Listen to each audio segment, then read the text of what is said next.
Ravie de vous retrouver aujourd'hui pour réaliser ensemble une recette avec les petites recettes de Caro. Alors aujourd'hui on va faire des moricettes.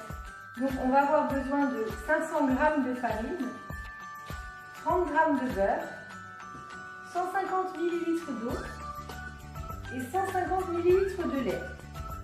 Ensuite on va utiliser la préparation pour pain. C'est un produit exclusif Vie de Marne. Donc c'est une levure dans laquelle le sel est déjà incorporé. Donc on trouve ce produit exclusivement en atelier culinaire ou sur la boutique en ligne Vie de Marne. Je vais chercher la recette. Ça va aller très vite puisqu'elle est dans mes favoris. On va la retrouver très vite.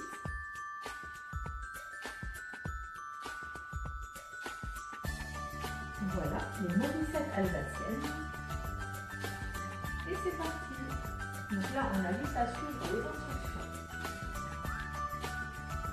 On verse les ingrédients dans l'ordre indiqué.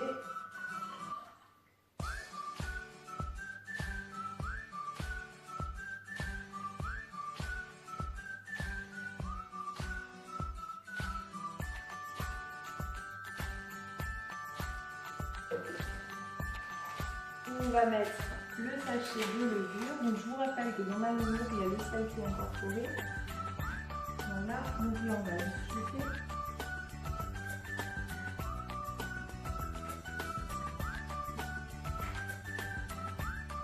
On essaye de ne pas en mettre partout. Hein. Après, c'est pas trop grave, ça se nettoie. Voilà. Bon ben voilà, ok, moi j'en ai mis partout.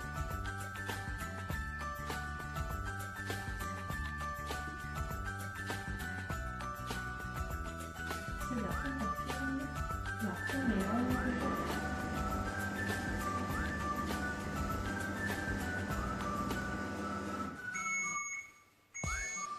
2 minutes 30, c'est pas bien compliqué. On a une belle pâte à moricettes qui est prête. On va venir la chercher dans le bol.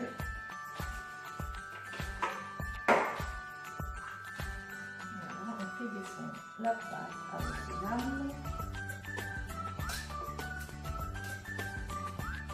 Donc c'est pas une pâte qui colle trop, donc ça me va bien parce que la pâte levée, quand elle colle, j'aime pas trop ça. Là, ça me va bien. En plus, les moricettes, tout le monde adore ça. Voilà, voilà.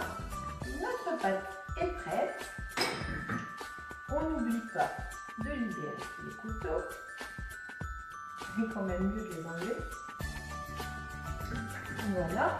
Et là, on met notre pâte dans le cul-de-poule.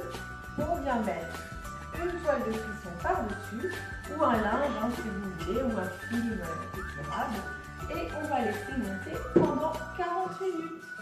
Comment façonner et bouler les moricettes? Donc c'est ce qu'on va faire maintenant. Voilà, c'est parti. Alors on va chercher sa pâte.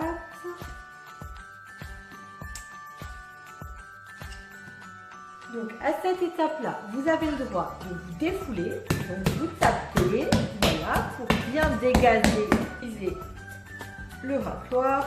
On va séparer sa pâte d'abord en deux. Voilà.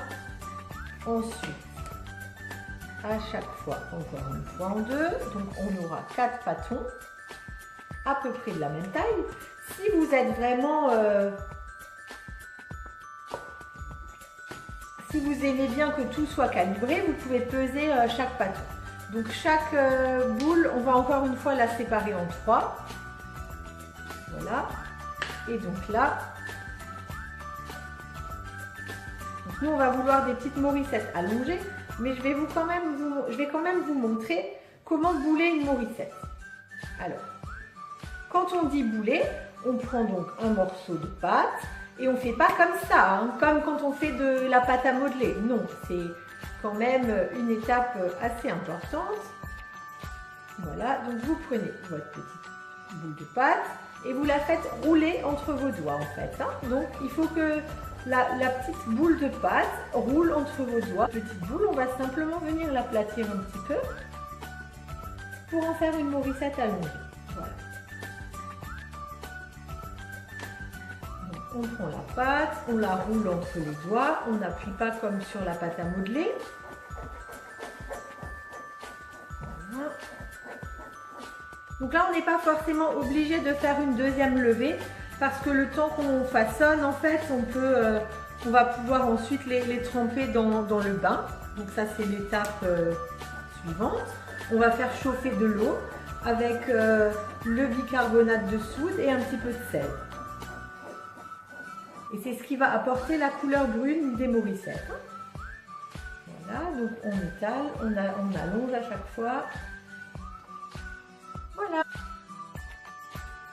Donc le jacuzzi des morissettes est prêt. Donc là, il suffit de prendre les petits pâtons, de les plonger dedans. Voilà, un aller-retour. On attend un petit peu, on vient attraper son pâton de morissette et on le met dans l'empreinte. Tout simplement, voilà. Après, vous pouvez mettre des graines, du gros sel, du pavot, du sésame, les laisser nature, les dorer à l'œuf. Ça, c'est vraiment comme vous voulez. Moi, je les dore jamais parce que j'aime bien quand elles sont simplement comme ça. Voilà. Alors là, on va leur mettre quand même des petites graines de sésame dessus. Hop. Voilà. Vous voyez, il n'y a pas besoin de faire une deuxième levée parce que le temps qu'on prépare tout ça, ben, elle relève un petit peu. Voilà, donc c'est parti. Hop.